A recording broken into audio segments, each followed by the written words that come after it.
Sergeant James Cooper was a man who had dedicated his life to serving his country. A decorated veteran, James had faced the most grueling challenges during his tours overseas, displaying bravery and leadership that earned him the respect of his peers and superiors. His name was well known in his community, but it wasn't for the accolades or the medals he had accumulated during his time in the military. What people admired most about James was his quiet humility. He didn't speak much about his time in combat, preferring instead to offer a helping hand where it was needed in the neighborhood. After retiring from active service, James sought a peaceful life. He bought a small home in a modest, tight-knit community and poured his energy into raising his teenage son, Michael Cooper. Though his war days were behind him, James still carried the weight of them. He wrestled with post-traumatic stress disorder, PTSD, which caused restless nights and moments of quiet struggle. But despite his inner battles, he was a rock for his son, determined to give Michael the stable life that he hadn't always had during his military years. Michael, a 17-year-old prodigy, was the pride and joy of James' life. Bright, curious, and driven, he excelled in school and became a well-known figure in academic circles. His teachers spoke highly of him, and it wasn't long before prestigious university started knocking on the Cooper's door. Just recently, Michael had been accepted into one of the country's top law schools on a full scholarship, an opportunity that was rare and highly coveted, especially for someone so young. James often reflected on how different his life was from his son's growing up in an era of more blatant racial hostility. He had experienced prejudice that scarred him deeply. It was one of the reasons he had enlisted in the military. He wanted to prove to himself and to others that he could rise above the obstacle put in front of him. Now, seeing Michael's future so bright, he felt a deep sense of pride and hope that his son would be able to live in a world where opportunities weren't limited by the color of one's skin. The two shared a deep bond. James had been both mother and father to Michael after his wife passed away when Michael was just a toddler. In many ways, they had grown up together. James learned how to balance his battles with PTSD while being an engaged and loving father, and Michael learned resilience, strength, and the value of integrity from the man he looked up to the most in the community. James was a quiet yet respected figure. He wasn't the type to boast or seek attention. Instead, he helped his neighbors, volunteered at the local veteran center, and attended church every Sunday with Michael by his side. People knew him as a man who had faced unspeakable horrors, but who still found a way to be kind, approachable, and generous. Michael, in turn, mirrored his father's values, growing into a young man who was thoughtful and compassionate, driven by a strong sense of justice. Little did they know a moment of injustice was about to change their lives forever. In the town, tensions between the Black community and the police had been simmering for years. Incidents of racial profiling were becoming increasingly common, and one officer, Derek White, had developed a reputation for being especially harsh.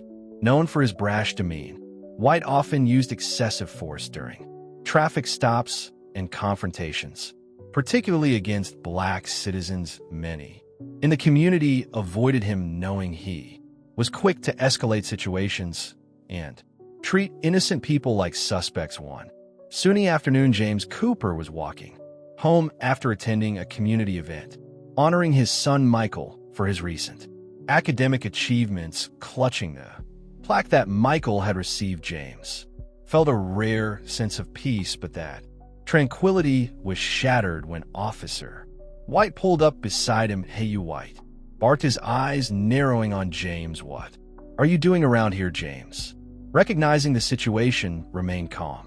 He'd seen this kind of hostility before, both in his military years and in civilian life. "Just taking a walk, officer," James replied, evenly hoping to diffuse the tension, but White wasn't interested in explanations.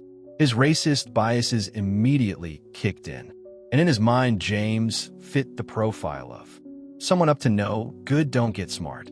With me, White sneered, stepping out of his patrol car. He demanded that James produce identification, questioning why he was in the neighborhood. James explained that he lived nearby, but White wasn't convinced. The situation quickly deteriorated. White, already aggravated and looking for a reason to exert his authority, began hurling insults at James, accusing him of being suspicious and not belonging here. James remained composed, his military training helping him stay level-headed, but White's taunts grew more hostile when James calmly reiterated that he was doing nothing wrong. White's anger flared without provocation. The officer swung at James, landing a punch on his face. James staggered but didn't retaliate, knowing all too well how these confrontations could escalate. White had no idea who he was dealing with. James' military background, his decorated service, or the fact that his son was a legal prodigy who would soon be a powerful voice in fighting systemic injustice. The veterans come in the face of brutality was a stark contrast to White's explosive violence. This unprovoked attack would soon have far-reaching consequences, but in that moment it was a reminder of how deep-rooted the racial tension in their town had become. As Officer White's aggression continued, a small crowd began to form. Many of the onlookers recognized James Cooper, a man who had always been a pillar of their community. Murmurs spread through the crowd as people realized what was happening. A beloved veteran was being targeted without cause. One bystander, horrified by the brutality, pulled out a phone and began recording the encounter. The video captured everything: Officer White's unprovoked attack and James' calm demeanor despite the violence. Just then, Michael arrived. His heart sank at the sight of his father being assaulted by the very institution meant to protect people. He quickly pushed through the crowd, his mind racing, but his exterior remained composed. Stop! Michael's voice cut through the chaos with a controlled authority that immediately caught White off guard. White turned to face the young man, startled by his sudden appearance and the calm confidence with which he spoke. Michael didn't yell or lose his temper. Instead, he introduced himself in a measured yet unmistakably firm voice. I'm Michael Cooper, he said, standing tall, and this is my father, Sergeant James Cooper. For a moment, White hesitated, realizing he might have made a serious mistake, but it was Michael's next words that truly made the officer pause. I'm also a legal scholar in her, turning with one of the top civil rights attorneys in the state. I work directly with the mayor and the police oversight board. Michael's words hit White like a hammer. The officer's earlier confidence began to waver as the weight of the situation became clearer. Michael's calm but serious tone carried a warning: there would be severe repercussions for White's actions. The crowd continued to watch in silence, sensing that the balance of power had suddenly shifted. Michael stood beside his father, his presence a quiet but powerful reminder that this was not just a random citizen being brutalized. James wasn't only a veteran, he was a father to a young man with both the knowledge and the connections to bring about justice. White, now visibly shaken, began to back off, but the damage was already done. The crowd buzzed with whispered conversations while the phone recording continued. Michael's intervention had not only stopped the immediate violence, but had also exposed the officer's actions for all to see. It was clear that this incident was far from over, and Officer White had no idea just how much trouble he had brought upon himself. Within hours of the incident, the video of Officer White assaulting James Cooper began spreading across social media like wildfire. The footage captured by a bystander showed the unprovoked punch, James' calmness, and Michael's powerful intervention. The clip quickly gained traction, sparking an outcry both locally and across the nation. People were appalled at the blatant abuse of power and the fact that James was a respected veteran, made the injustice even harder to ignore by the next morning. News outlets had picked up the story, airing segments about the assault. James Cooper, a decorated veteran with a spotless record, had been violently attacked by an officer with a known history of racial profiling. The town, already simmering with racial tensions, now faced a boiling point. Protests erupted in front of the police department, with signs demanding justice for James and calling for Officer White's immediate termination. Chants of no justice, no peace echoed in the streets as people from all walks of life came together to support James and condemn White's actions. The police department, under immense pressure, couldn't ignore the growing outrage. Officer White's superiors were forced to take swift action. An internal investigation was launched, and White was suspended without pay while the investigation took place. For many, however, this wasn't enough. The suspension felt like a temporary fix to a deep-rooted problem. Activists and community leaders called for more significant measures, including his arrest and the implementation of police reforms to prevent such incidents from happening again. Michael, determined to see real justice for his father, wasn't content with the suspension either. With his deep connections in the legal world, he quickly mobilized a team of top civil rights attorneys, including his mentor, a highly respected figure who specialized in cases of police misconduct. Together, they filed the lawsuit against Officer White and the police department, citing excessive force, racial discrimination, and violation of civil rights. The lawsuit wasn't just about financial compensation. It was about holding the police accountable for their actions and setting a precedent for future cases. The legal team argued that White's actions were part of a pattern of systemic racism within the police force, and they demanded policy changes, including mandatory anti-bias training and a stricter process for handling officers with histories of misconduct. As the lawsuit gained momentum, so did the national conversation around police brutality and the treatment of black citizens by law enforcement. The video of James' assault was shared by celebrities, politicians, and civil rights organizations, amplifying the story's reach. Public figures weighed in calling for justice and supporting the broader movement for police reform. Meanwhile, James, who had initially preferred to live a quiet life, found himself at the center of a national debate. Though reluctant at first, he realized the importance of his case in bringing about change. He spoke out not for himself, but for others who had faced similar injustices without the platform to fight back. His voice, combined with Michael's legal efforts, helped turn a tragic incident into a rallying point for justice. Officer White's fate now hung in the balance as the investigation continued and the lawsuit moved forward. The community's demand for accountability had set off a chain reaction, and it was clear that the consequences of White's actions would be felt not just in their small town, but far beyond.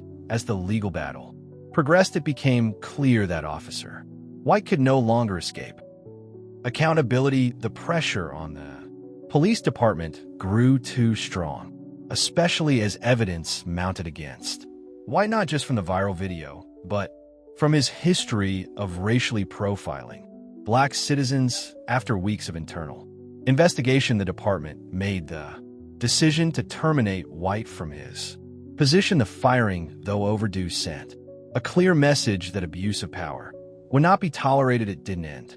Their criminal charges were brought against White, including assault and misconduct. For the first time, White found himself facing the same justice system he had once manipulated. His brash confidence had faded, replaced by the reality of legal consequences. The community that he had so often terrorized was now united in calling for his accountability. In this time, justice would not be denied.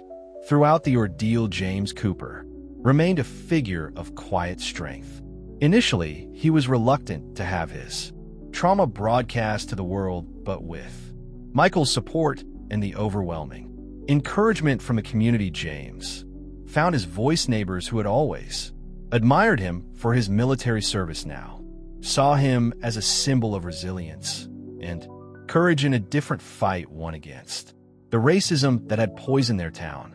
For too long, he became an advocate for police reform, speaking out about the need for racial sensitivity training and better oversight of law enforcement officers. James' newfound role in the community gave him a renewed sense of purpose. He collaborated with local activists and civil rights organizations, lending his voice to push for substantial changes within the police force. At first, he was unsure about stepping into the public eye, but every time he spoke, he was reminded of how many people, both in his town and across the country, were inspired by his story.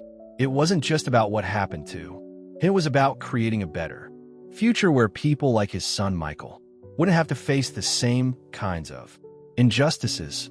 Michael, already known for his academic brilliance, cemented his reputation as a rising star in the legal world. His dedication to the lawsuit, combined with his ability to remain composed under pressure, played a crucial role in the case's success. But Michael didn't stop at securing justice for his father. He used his platform to advocate for broader reforms. The lawsuit brought about real change as the local government passed new policies aimed at preventing future incidents of police brutality. One of the most significant reforms was the implementation of mandatory anti-bias training for all police officers, ensuring that racial profiling would no longer be tolerated.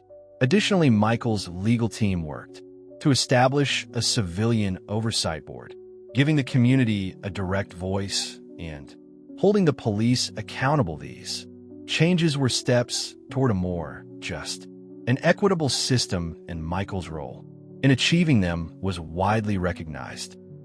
The story reached its culmination on a hopeful, unifying note. Several months after the legal battle concluded, the community came together to honor both James and Michael at a special event. It was held at the same community center where Michael had received his award before the incident. This time, though, it wasn't just Michael being recognized.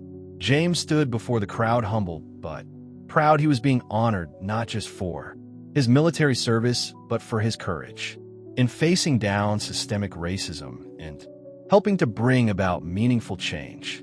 The once reserved veteran had become a beacon of hope, someone who exemplified strength, resilience, and the power of standing up for what's right. As the applause died down, Michael took the stage to deliver a speech that left the audience in awe. His words were powerful, calling for unity and justice, but also for understanding and reconciliation. No matter who you are, Michael said, or where you come from, we all have a responsibility to stand up against injustice. My father showed me that sometimes the quietest people are the strongest fighters. This is not just our victory, it's a victory for every person who believes in a better future. The evening ended with father and son standing side by side, surrounded by their community. The air was filled with a sense of optimism, a belief that things could change for the better. When people came together for James, it wasn't just a moment of personal redemption, it was the start of something bigger. His fight, alongside Michael's, had helped bring hope to a town and perhaps even the nation.